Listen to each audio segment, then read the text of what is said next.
Hi friends, welcome back to another episode of Faded Chronicles. It's me, Daddy Steve, and today's topic is viewer engagement.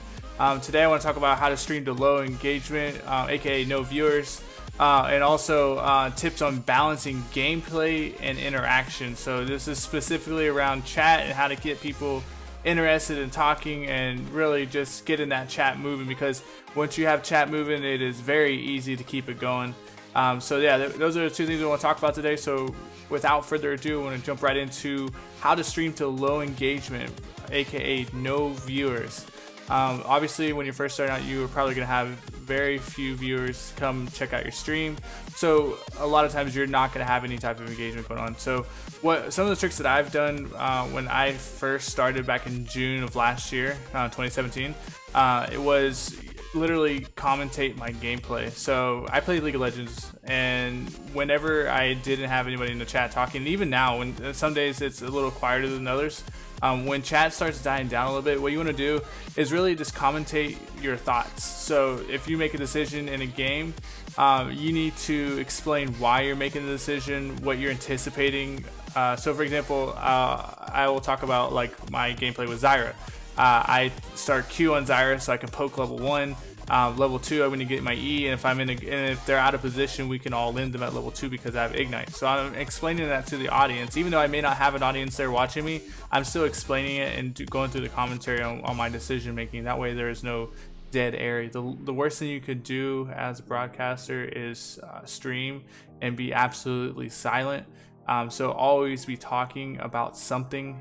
If the game is loading, you're waiting for another game to get into, you can talk about things you like, things you don't like about the game, things you want to see improved about the game you're playing, future like game entries. So if there's like a God of War that just came out, like if you like this God of War and it's like the best God of War since X God of War, like you can talk about anything with the game, but always stay talking, because you never know who's going to come into the chat.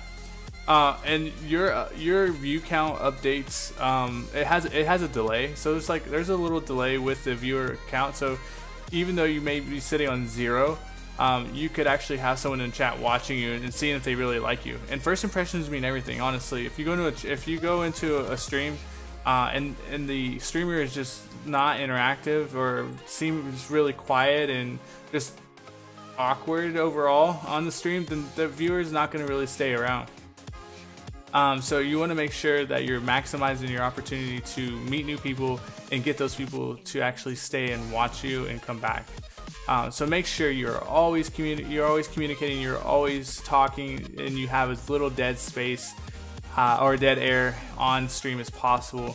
Again, to commentate gameplay, talk about theory crafting, talk about itemization, talk about other games similar to. So if you like Street Fighter, talk about other fighting games that you may or may not like. If you're into shooting games, or if you're into battle royale games like Fortnite, tell us why you like or dislike Fortnite. There's so many things you could talk about, and if you kind of draw a blank whenever you're streaming, write it down in a post-it note and stick that post-it on your computer, so you have like a list of things that you can cycle through as the night goes on or as your stream goes on. So like you're gonna touch on point A first, and then after you're done with that, and you're gonna go to point B, then it's point C, D, E, F, and then you're gonna cycle back through it again later and just talk about these things. Other things you can do to really spur engagement would be to talk about things that are like very controversial. So it'd be like anime, like the best anime ever is this. Like if you want to make those type of declarative statements like that, that will get a lot of people's attention. Pineapple on pizza, I know that's a big one too. Like people I hate pineapple on pizza. It's disgusting. Don't at me.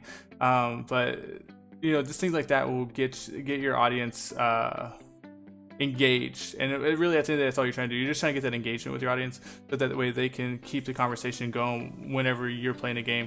And the more you do that, the easier it is to keep the conversation moving, the easier it is to keep the chat lively, and it's way more entertaining for a chat to have a lot of people interacting with one another than just you talking to yourself the whole time. If I come into a chat and there's literally only one person talking and everybody else is quiet, it's kind of lonely a little bit, because I come to Twitch to interact with others and have that social aspect of enjoying something together with someone else in someone else's stream. So if there's low communication, then it's really defeats the whole purpose of me coming to Twitch in the first place. So again, remember, at the end of the day, streaming, broadcasting on Twitch is really about the social aspect. If someone really wanted to watch gameplay alone and gameplay only, they could literally just check it out on YouTube. They could check out a VOD on YouTube and just watch the YouTube at their own leisure.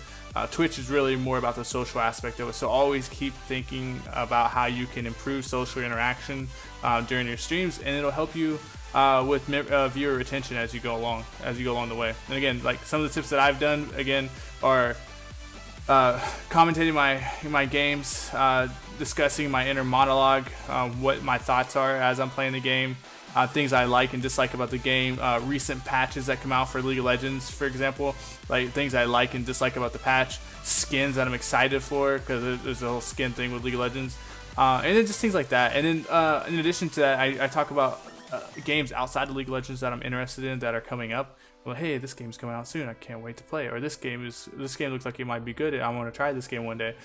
Just get in this discussion going on that.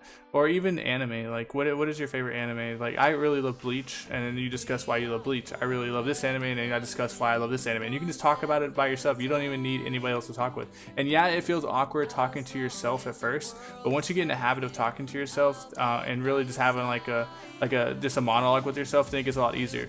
The best way to practice this, if you're embarrassed to do it on the stream, is while you're driving, or maybe you're on your way to school, you're right on the bus or something. Like, talking to yourself while you're doing these activities will really help you prepare yourself and become more comfortable whenever you actually do it on camera. So if you find yourself driving, which I'm sure you do all the time alone, sit there and just talk to yourself on like what your game plan for the day is. Like, what are you gonna do at school? What are you gonna do after school? What are you gonna do after work? What are you gonna do after this or that? Just talk about how your day is gonna go, and then start getting a practice of talking to yourself like that. And then when you start doing it on camera, it'll be a lot easier and a lot seamless for you. But yeah, hopefully that helps you with your low engagement in the beginning, because again, you're not gonna have a lot of people talking. I mean, people may talk for a few minutes and then they'll get quiet. Or like myself, I like to multitask when I watch a lot of streams, so really my engagement is really not that high. I'm more of a lurker.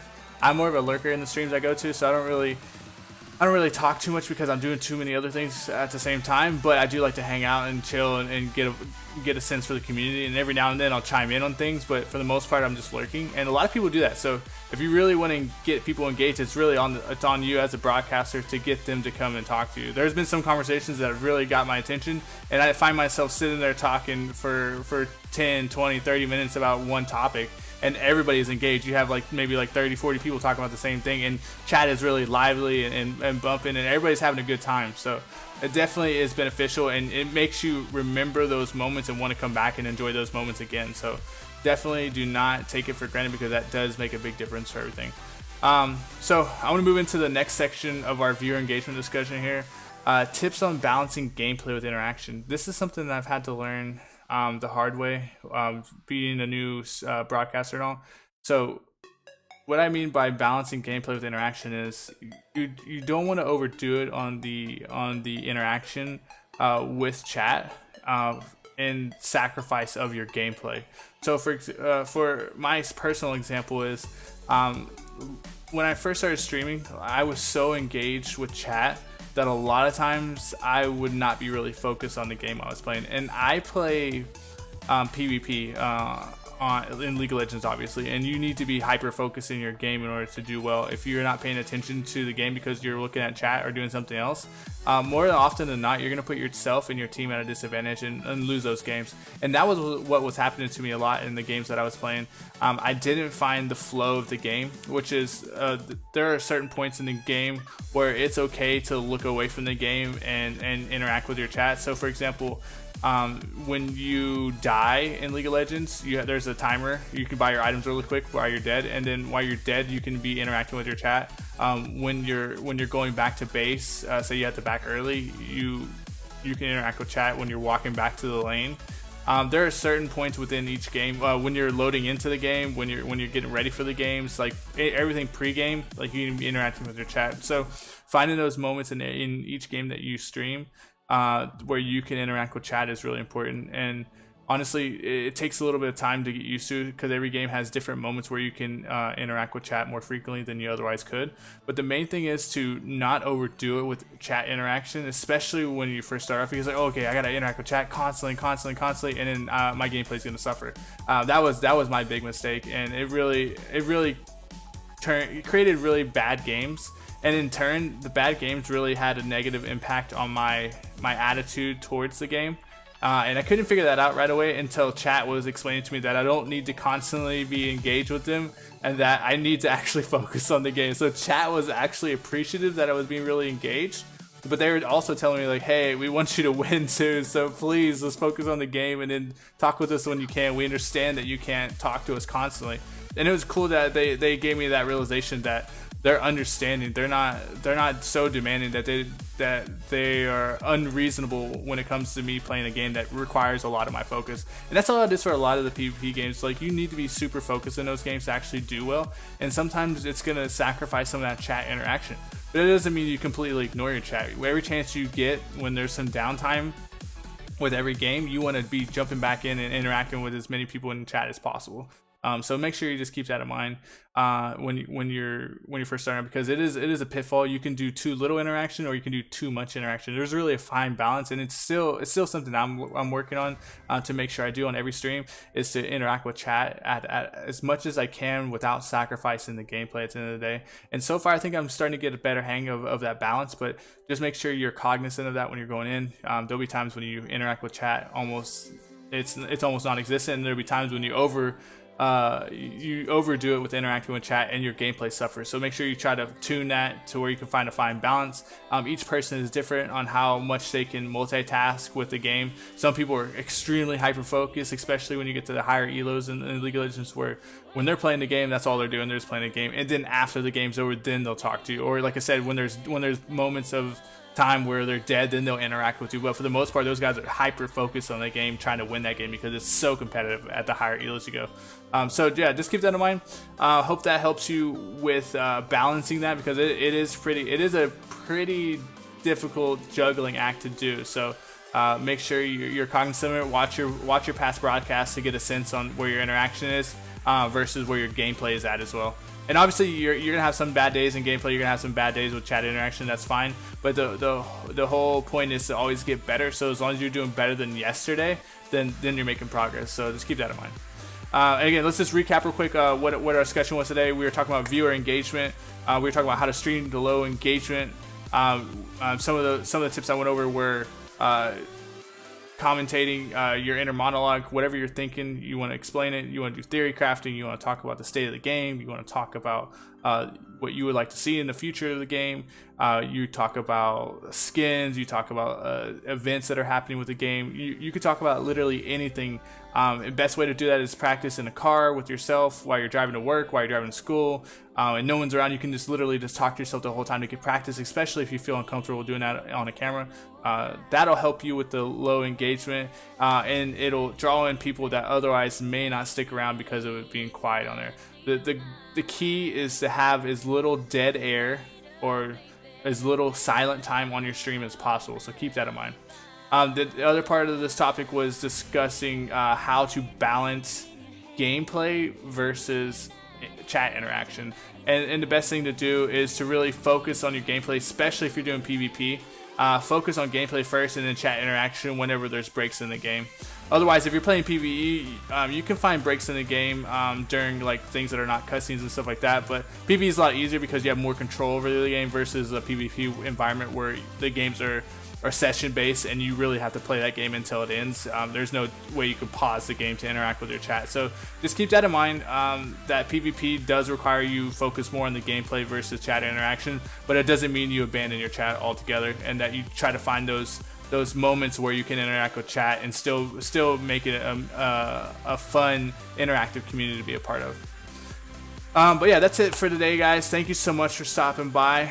Please, if you haven't checked out any of the previous videos, I do have, I believe, 7 other videos in this series. And again, it's more along the lines of helping new people get their mind thinking about what it takes to become a broadcaster. Because when I first started doing this, I never had I never would imagine that there's so much stuff involved in regards to what you need to do for streaming, what you should and shouldn't be doing. Like, I thought you just literally turned the camera on and played your game and that was it. Little did I know there's way more. It's way more involved than that, especially if you want to get better at it and build a community, a vibrant community. So definitely check out the other videos. Let me know what you think. As always, please like, share, and subscribe. And until next time, I'll see you later. Peace out.